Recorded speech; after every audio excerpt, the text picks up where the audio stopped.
So dear students, after this module, you shall be able to understand the properties of the hypothesis testing, also identify its implications and assess the fitted econometric models. Let me introduce the subject of hypothesis testing to all of you. Fitting the regression line is only the first and a very small step in econometric analysis. In applied economics, we are generally interested in testing the hypothesis about some hypothesized value of the population parameter. Let's say we have a random sample denoted as x1 to x2 to xn of a random variable x with PDF or population or probability density function f as a function of x given mu.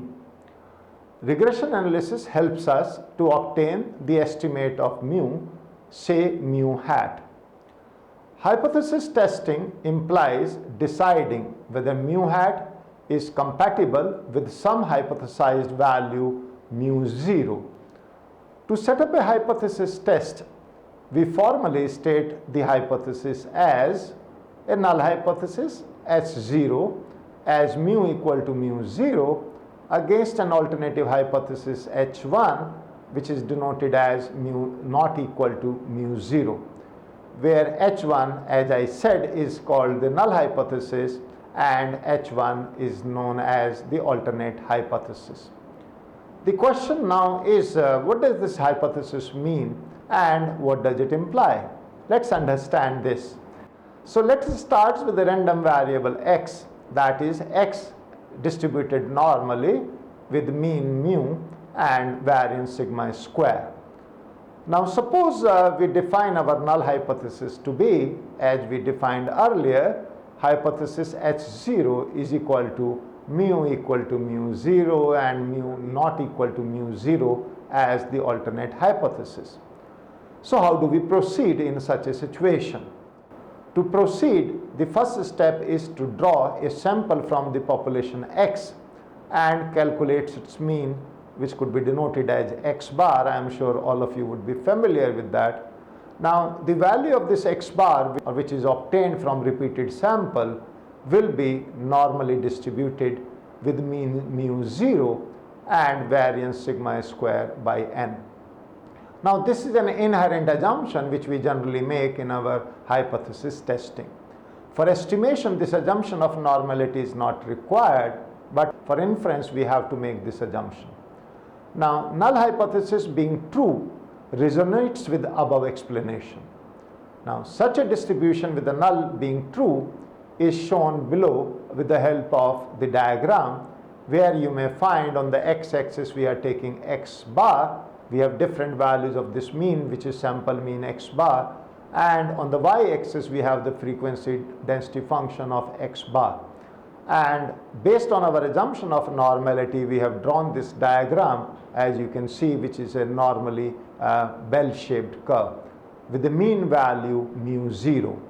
Now this distribution we are assuming is having a mean value equal to mu 0. So I am sure all of you are familiar with normal distribution and you can identify this shape of the normal distribution. Now if this mu hat is a good estimator of mu, which is population parameter, then it will take a value close to mu. That basically means that mu hat minus mu will be small. I am sure you all understand this.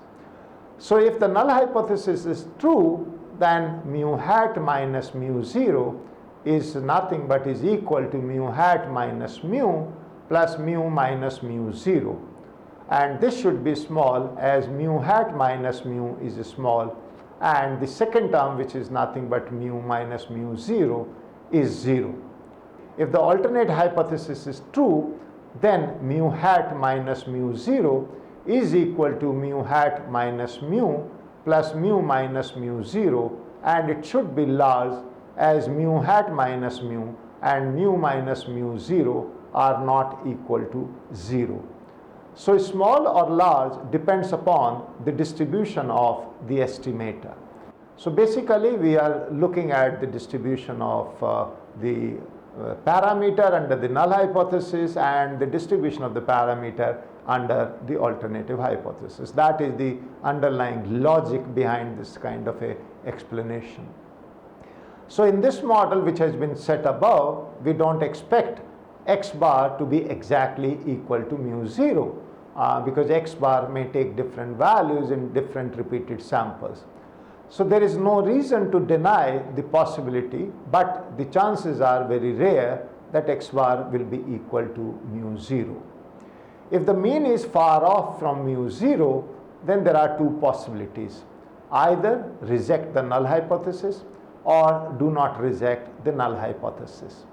Either way, the decision will contain some element of error, which means rejecting a true null hypothesis type 1 or accepting a false null hypothesis type 2. We do not have any foolproof way of deciding this, but we have certain mechanisms by which it can help us to understand this decision-making process. So if the probability of the mean which lies far off from mu 0 is less than the level of significance, we can conclude to reject the null hypothesis. For example, if the probability is less than 5%, that is, it lies in the upper and lower 2.5% tails, as can be shown in this figure, then you will find the probability of the mean being 1.96 standard deviations away is just 5%. And you can see this with the help of our diagrams, which we are showing here in our figure 2, where we are showing you the decision rules, and we have different distributions of x bar. We have the rejection region on the left hand side, we have the acceptance region in the middle, and again we have the rejection region on the right hand side. So we have the upper tail, we have the lower tail, and these two tail areas separately are equal to 2.5%. Combined together it is 5%. And these tails are basically in a way obtained or bifurcated from mu minus 1.96 standard deviation and mu 0 plus 1.96 standard deviation. So, and the source of these diagrams basically is from Dorothy, but I'm sure you all understand the implications of this. So let me say that the figure suggests that the null would be rejected if x bar lies in the shaded area. That means if x bar is greater than mu 0 plus 1.96 standard deviation x bar, or x bar is less than mu 0 minus 1.96 standard deviation of x bar, which basically means the same thing as I said earlier, where if x bar either lies in the upper region or it lies in the lower region of or the areas of rejections in both the upper tail and the lower tail, then we reject the null hypothesis. We can make a simple rearrangement of this expression, and it would lead us to x bar minus mu 0 upon a standard deviation of x bar greater than 1.96, or x bar minus mu 0 upon a standard deviation of x bar less than minus 1.96. Admittedly, we can term the left hand side as z statistics. Therefore, we reject the null hypothesis when modulus z is greater than 1.96. As mentioned before, the decision rule established above is not flawless. There may be some problems here which we can discuss and try to understand. So let's go back to our initial condition of hypothesis H0 being true. We are saying there is a 5% probability that x bar will lie far away from mu 0 in the rejection region, and that is why we said the area in the two tails is equal to 5%. It also means therefore that there is a 5% probability of type 1 error, which is probability of rejecting a true null hypothesis and is equal to 5%. The researcher has the liberty to settle the risk of type 1 error and accordingly look up the critical value, which means you can fix up this critical error or type 1 error probability at 5%, 1%, 10%, depending upon our objective function. To sum up, there are three possible outcomes. One is the correct decision. Second is rejecting a true hypothesis, which is known as type 1 error. And the third is do not rejecting a false hypothesis, which I am sure all of you know, we have defined it as type 2 error. Now, to be able to perform the test, we need an additional knowledge of the sampling distributions of the estimators. It will be impossible to perform hypothesis testing without this knowledge, prerequisite of which is the assumption that the error term is normally distributed. So given the following model as yi is equal to alpha plus beta xi plus mu I, it simply means that ui follows normal distribution with mean 0 and variance sigma square. That is normally distributed with 0 and sigma square. The principal reason behind this assumption lies in the central limit theorem, also known as CLT, and we can define this CLT later on. Referring back to the basics, error term is defined as all those factors that affect y but not included in the model due to non-availability of data, omission, etc.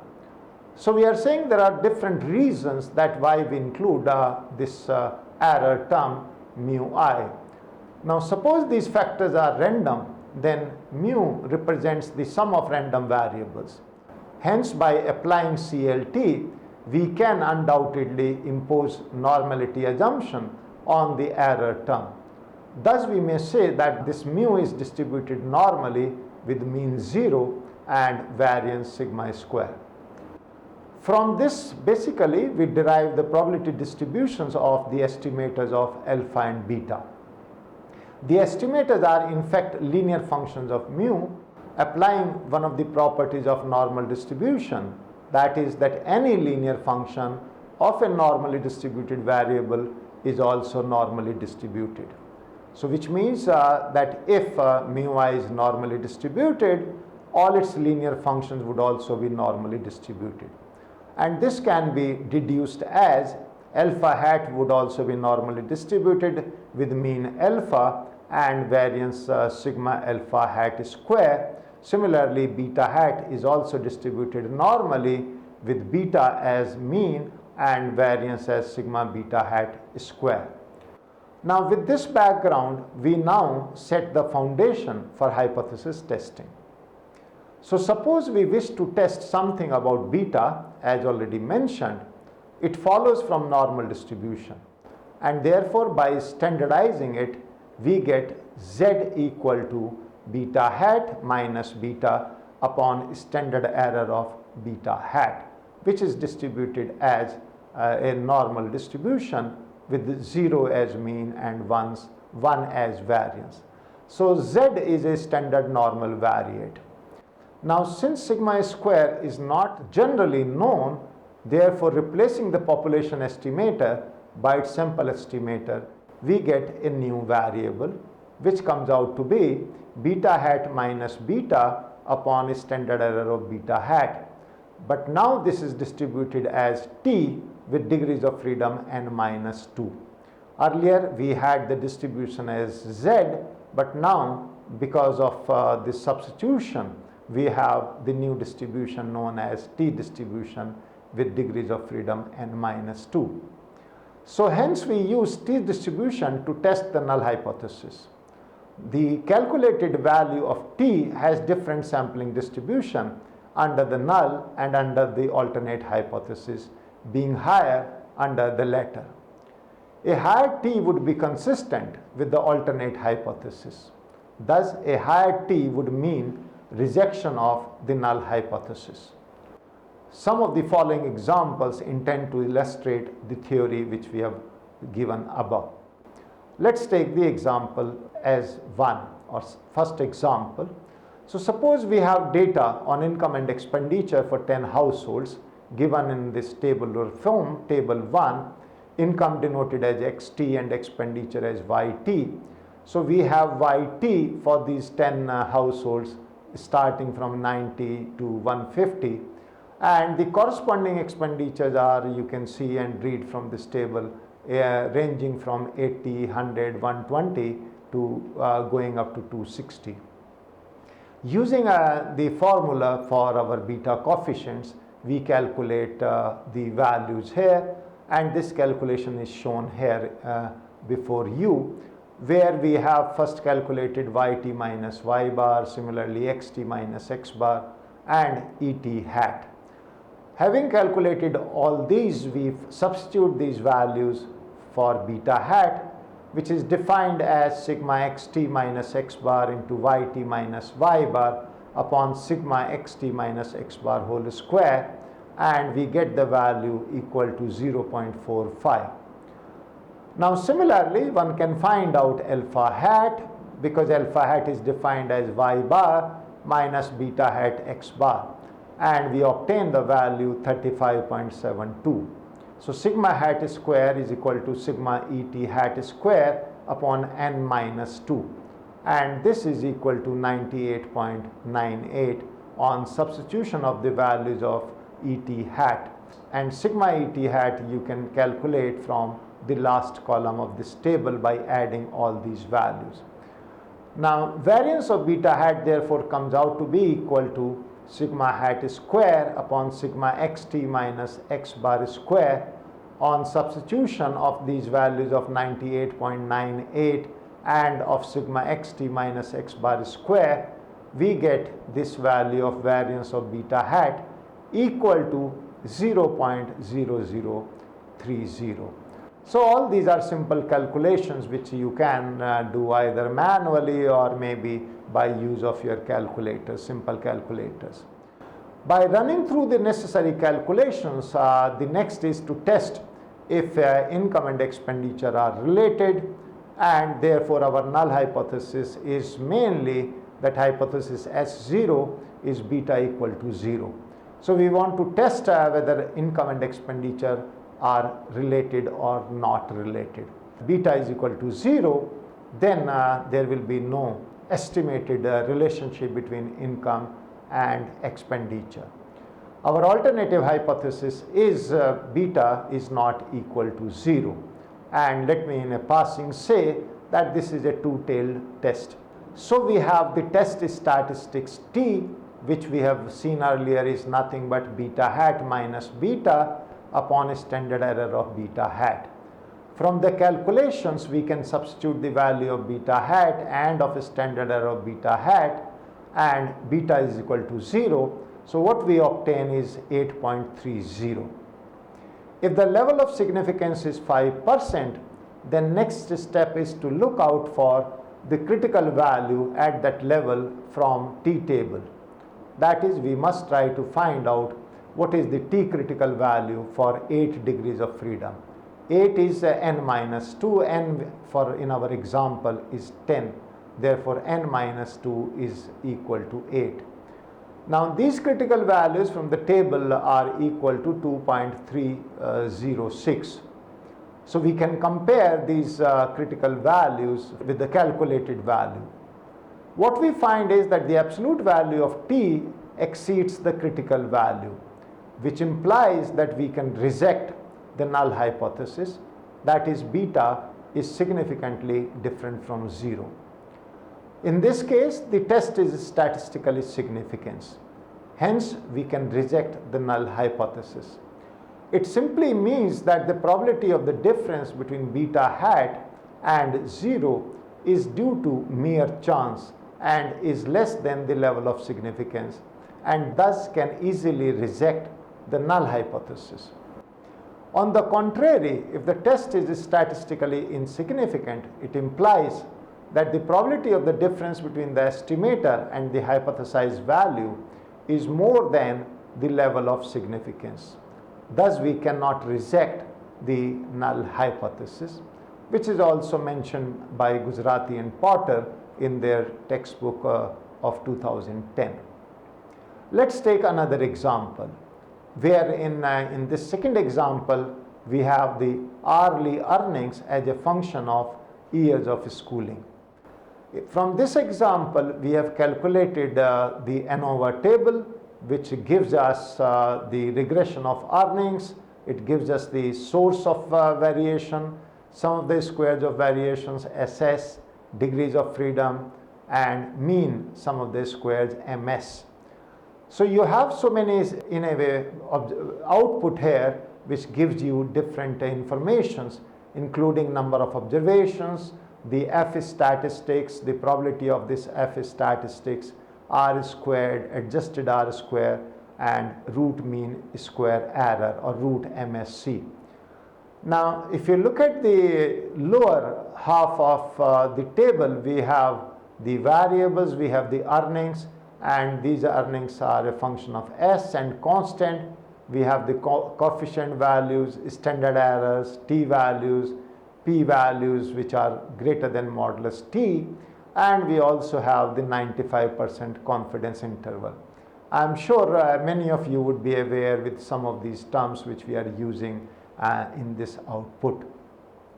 So in a similar manner, let us test if the level of schooling affects earning from this example. And again, our null hypothesis is same, which is as hypothesis is equal to beta equal to 0. And again, we are saying the alternative hypothesis is beta is not equal to 0. So consistently, we are making the same kind of hypothesis, so that we understand the basic testing of hypothesis under regression analysis. The intention is to reject the null hypothesis, as only then a relation between earnings and schooling can be established. So if we reject the null hypothesis, we would conclude that there is an underlying relationship between earnings and schooling. Otherwise, it will be difficult to substantiate this kind of a relationship. Now, T statistics can easily be again calculated by looking at the regression output, and we get the T value, which is equal to 2.45 upon 0.23. So 2.45 you can see is the value of the coefficient in the first cell, and you can also see the standard error is given to be 0.2318, and using these values we get the calculated T value equal to 10.65. We know that if this T calculated is greater than T critical values at 1.96, which is 1.96 at 5% level, then the decision can be taken in favor of rejecting the null hypothesis. So the result which we obtain from this value of 10.65 decides in favor of rejecting the null hypothesis, and concluding that earnings are significantly affected by the level of schooling. The column next to T stats in the regression output above is also a useful mechanism to test the significance of the coefficients. This P value, or the probability value, is the exact probability of committing a type 1 error under the null hypothesis. The level of significance is the largest probability of making a type 1 error. So whereas P value is the smallest probability given T statistics.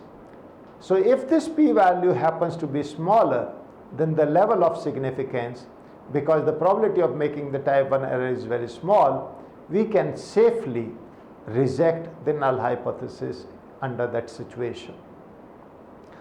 This method has an edge over an earlier method, as it allows us to know the exact probability of making the type 1 error, and we need not go to the critical values and go to the T tables to find out these critical values. So in our example, the P value for schooling coefficient is 0. That is, the exact probability of making a type 1 error here is 0, and thus the coefficient will be significant at all levels. So this P rule is a very useful tool to test a hypothesis. Let us look at another example, example 3. Suppose in our example 1, we want to test whether marginal propensity to consume is equal to 1. I'm sure you all know what is marginal propensity to consume. It is basically the change in consumption as a result of change in income. So accordingly, our hypothesis would be set as null hypothesis is beta equal to 0, and our alternative hypothesis in this case would be that beta is less than 1. So what will be the t statistics? The t statistics in this case is defined to be equal to beta hat minus 1 upon under root of variance of beta hat, because we have standard error. Now substituting from our calculations, our numerator is 0.455 and the denominator is under root of 0.0030, and this on simplification comes out to be minus 9.96, and the critical value for 8 degrees of freedom is minus 1.860. So what do you think you would be concluding? We can see that is greater than the modulus critical value, so we reject the null hypothesis in favor of the alternative hypothesis. Let's now try to understand some of the one-sided tests. So far you have seen that our alternative hypothesis has been that beta is not equal to 1. However, in our previous example we said beta could be less than 1. So the third example was an example of a one-sided test. The decision to perform depends upon the question that we wish to answer. We shall see that one-sided tests reduce the risk of type 1 error. One way of reducing the risk in two-sided test is to perform the test at 1% significance level as an alternative to a 5%. The alternative hypothesis was set as mu not equal to mu 0, that is, it must be equal to some mu 1. For simplicity, let mu 1 is greater than mu 0. Therefore, we will find null hypothesis now could be defined as mu equal to mu 0, and alternative hypothesis now could be defined as mu equal to mu 1. At 5% level of significance, if x bar lies in the upper or lower 2.5% tail, we reject the null hypothesis. Now, given the assumption x bar should lie in the upper tail, now this would also be compatible with the alternative hypothesis if it is true.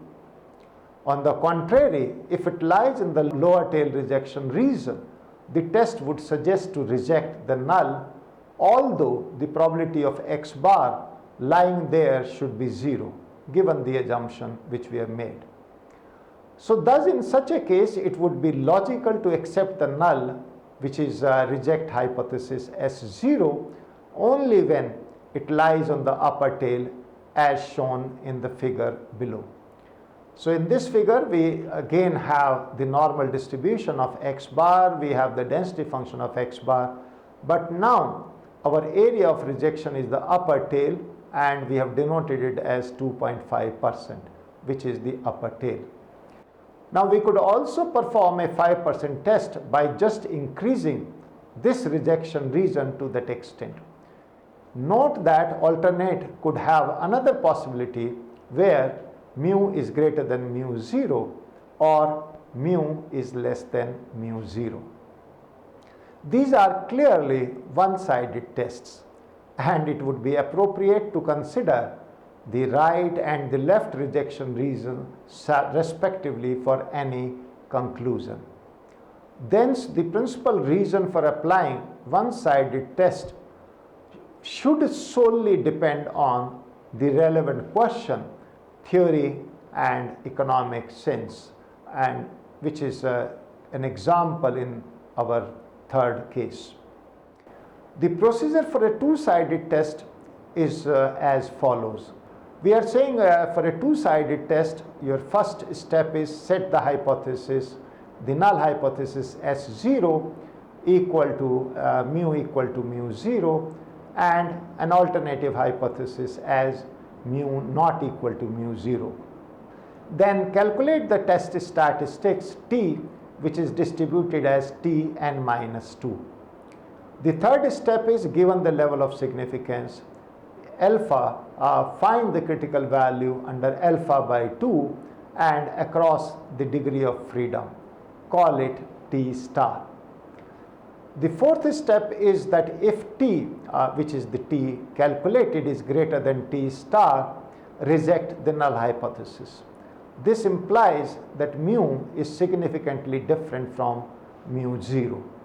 And the last step is the null would also be rejected if the probability p value is less than this alpha, the level of significance. Similarly, let me share with you the procedure for one-sided test, and is as follows. Many of these steps are similar. The first step is the set the hypothesis H0 or H0 mu equal to mu 0, but now the alternative hypothesis H1 is mu greater than mu 0.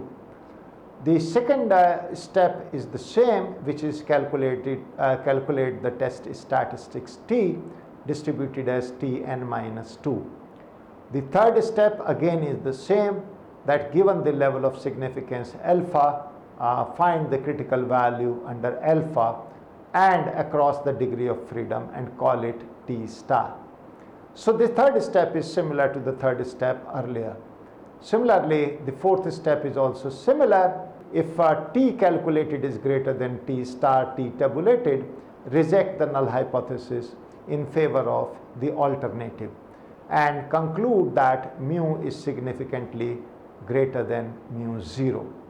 And the last step is also same, that if the above alternative was set as H1 where mu is less than mu 0, then we would reject the null hypothesis if t is less than minus t star.